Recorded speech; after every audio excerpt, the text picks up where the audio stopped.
Un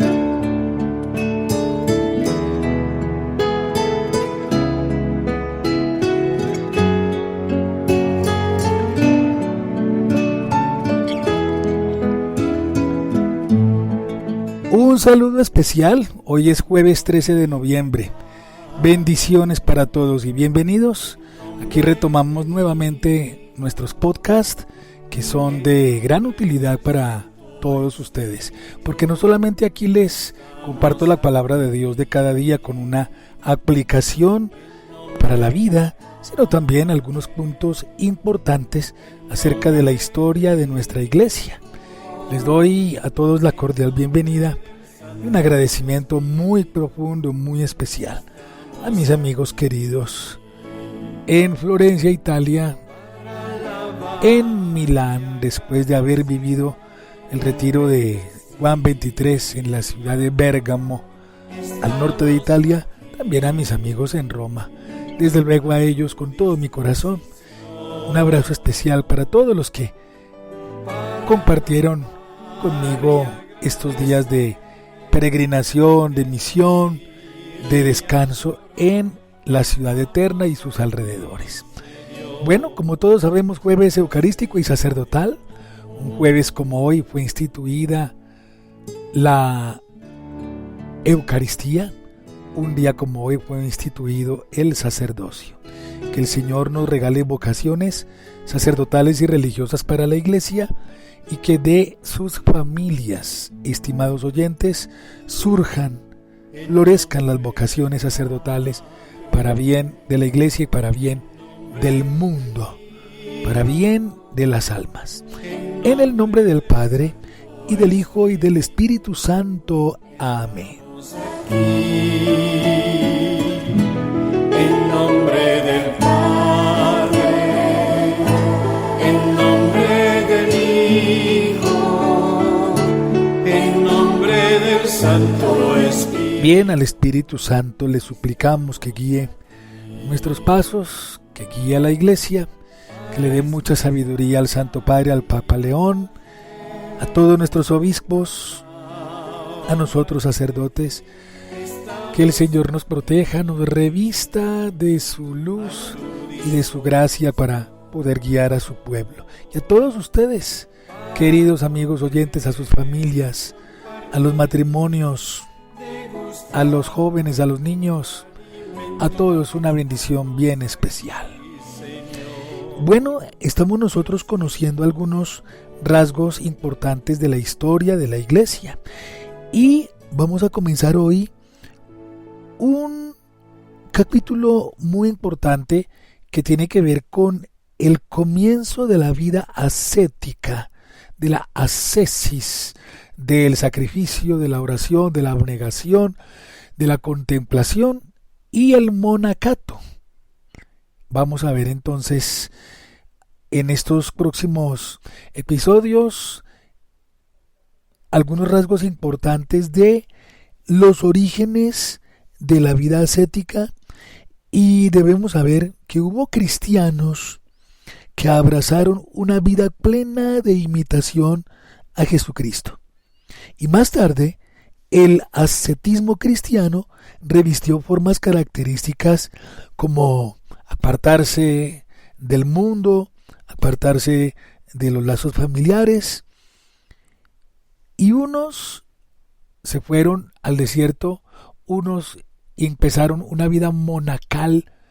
La vida monacal, el monacato viene de monos, que significa uno, es decir, se fueron individualmente, y otros empezaron a abrazar la vida ascética en común, y así nació entonces el monacato, que floreció desde el siglo IV en el Oriente cristiano y después se extendió al mundo latino occidental.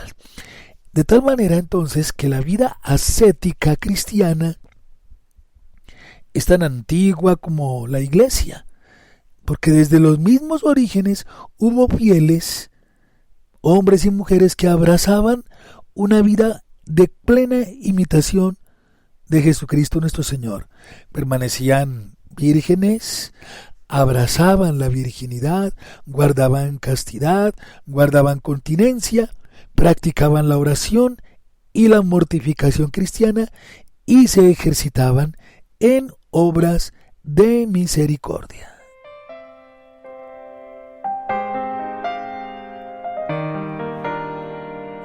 Durante los 3 primeros siglos, hombres y mujeres ascetas y vírgenes no abandonaban el mundo, ni se reunían de ordinario a vivir en común. Ellos vivían en las familias, vivían en los pueblos, vivían en sus casas con sus seres queridos, pero muy profundamente y de manera particular en su fuero interno abrazaban la misma virginidad, la misma castidad, y se dedicaban al servicio de los demás sin apartarse de la ciudad, del mundo, de sus familias. Hubo en el siglo IV y en el siglo V un fenómeno ascético místico muy bello y muy particular.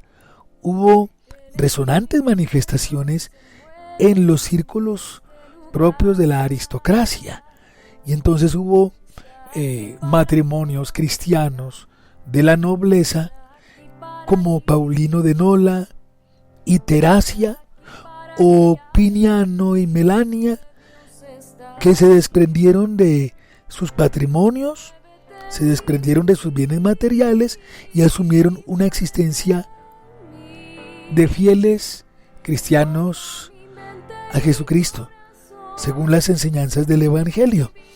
Entonces, ese movimiento ascético fue muy particular porque hubo personas de la aristocracia, de la sociedad romano-cristiana, que abrazaron ese tipo de vida, ¿no? Y se fueron como esposos, o se retiraron del mundo a vivir en oración, en ayuno, en abstinencia y en obras de caridad.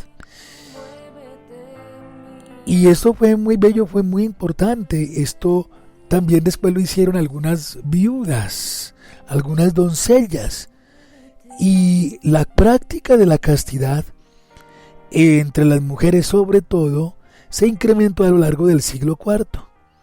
Y como les digo, viudas, doncellas, o sea, muchachas, jóvenes, vírgenes, comenzaron a vivir en común, como sucedió en Roma, con nobles damas. Entonces hay que mencionar a Paula, a Marcela. Y la tradición ascética cristiana dio vida desde principios del siglo IV a la institución del monacato, como les dije hace un momento. Ya empezaron a apartarse solos, o de a 2 o de a 3, y empezaron a vivir en común los consejos del Evangelio. Entonces huyeron del mundo, se fueron de sus familias, se fueron de su entorno, apartaron su vida de las cosas materiales y se fueron a realizar su vida con una perfección espiritual, apartándose del mundo, saliendo del ambiente existente de los tiempos, y empezaron a vivir en común, según el mismo estilo de vida de Jesús, con los apóstoles. Y fue por allá en la Tebaida, en Egipto, cuando San Pacomio, que nació en el año 286 y murió en el 346, San Pacomio aportó al monacato nuevos elementos de notoria importancia en la historia del ascetismo. ¿Cuáles fueron esos elementos importantes? La vida en común y la obediencia a un superior religioso. Y empezaron así con esa regla, con esa normatividad, llamémoslo de esa manera, promulgada por San Pacomio, como empezaron a construir unas normas, unas reglas, unas orientaciones para la vivencia en común. Y fue después San Basilio Magno quien promovió y organizó las reglas propiamente dichas para vivir una observancia muy radical y muy ascética en la práctica de la vida ascética y de la vida monacal. Esto es algo muy importante porque es apartarse de todo lo que ejerce distracciones, tentaciones, para configurarse perfectamente con Cristo Jesús, nuestro Señor.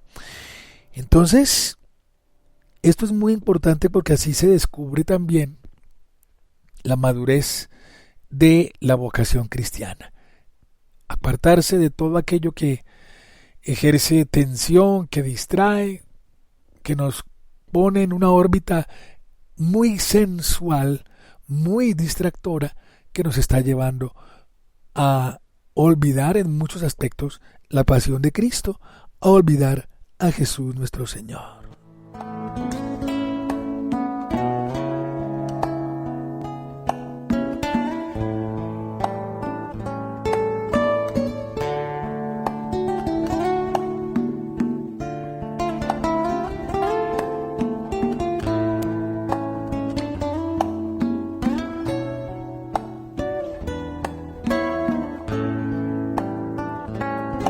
Nunca se dormirá quien me cuida,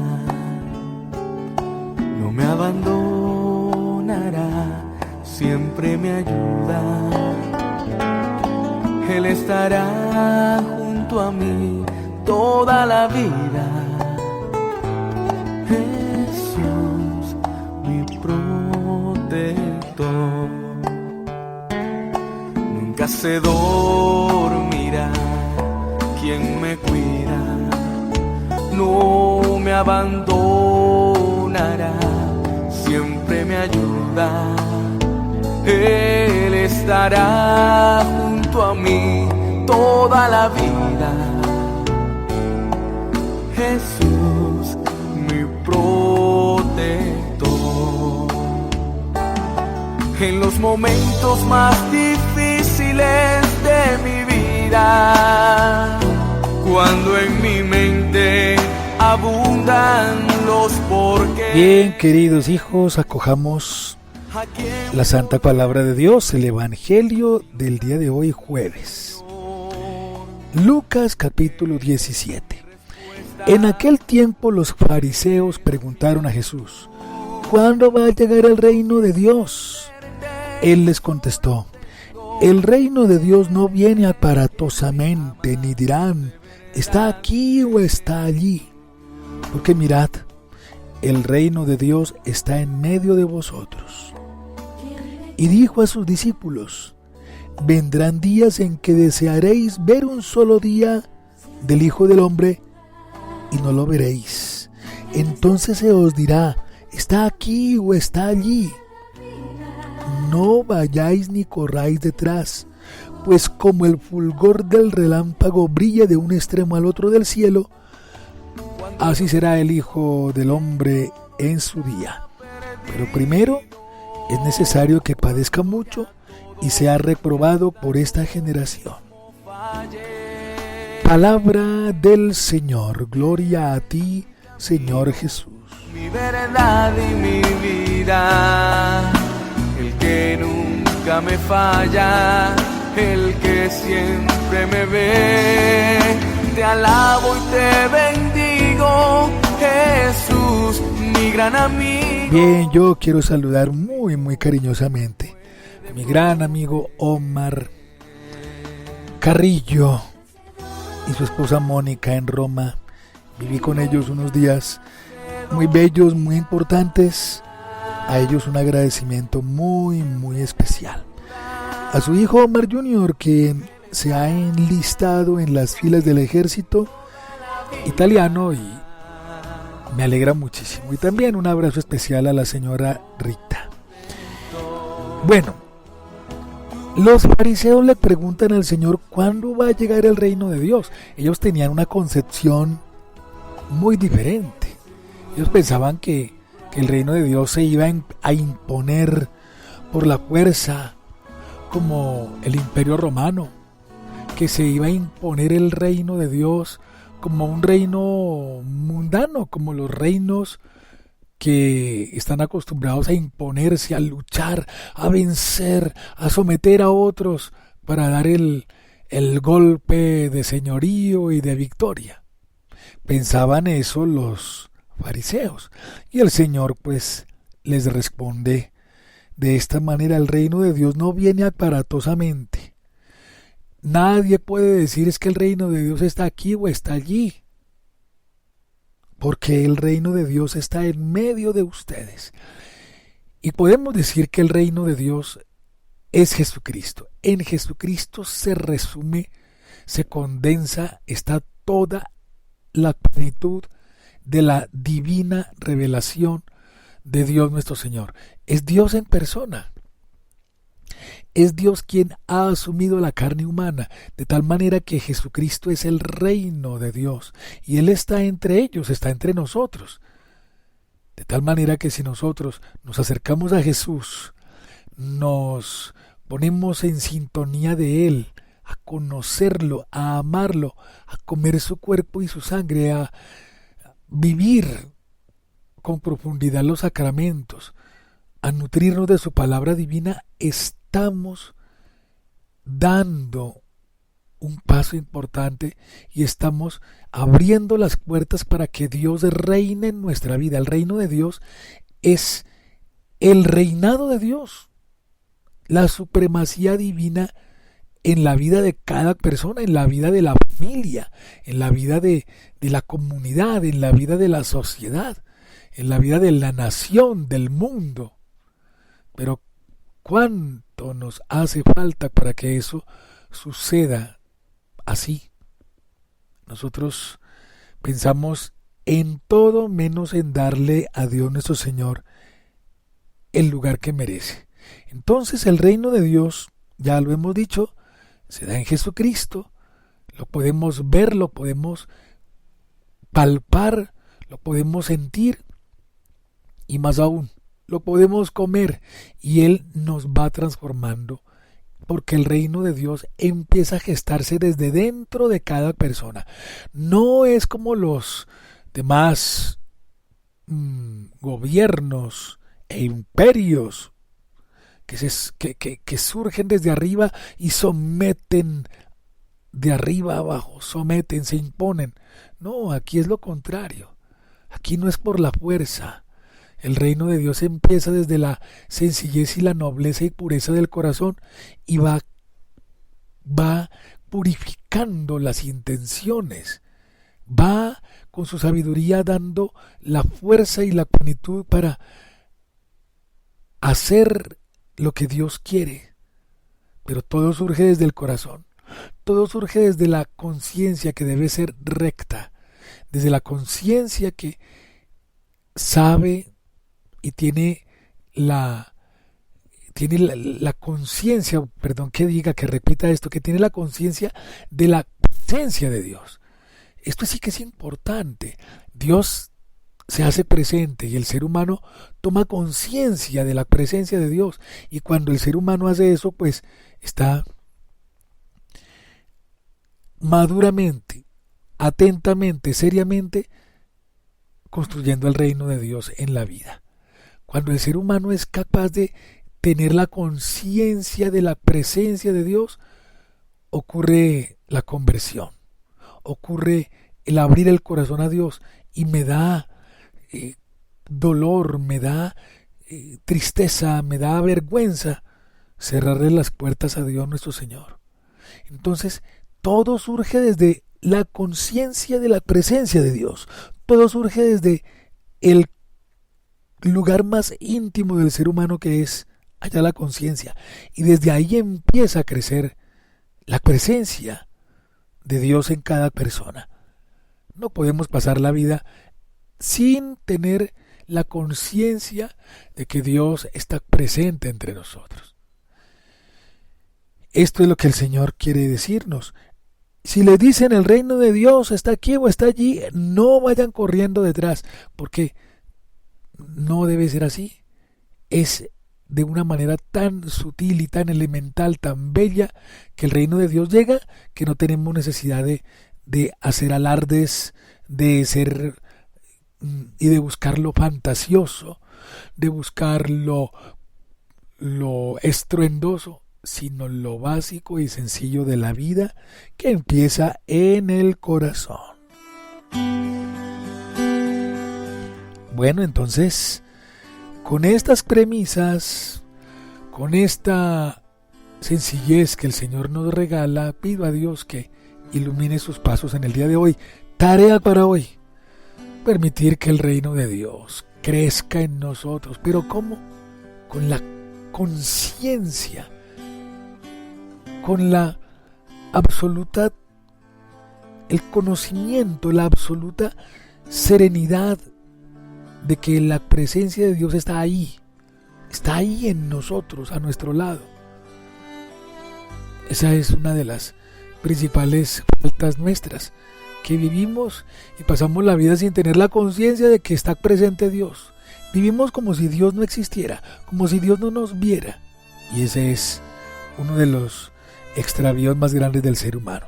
Hoy construye, allana el sendero, limpia todo lo que hay en tu conciencia, en tu corazón, en tu mente, en todo tu ser, y permítele a Cristo Jesús, quien es el reino de Dios en persona, pues que venga a reinar, a dirigir tu corazón.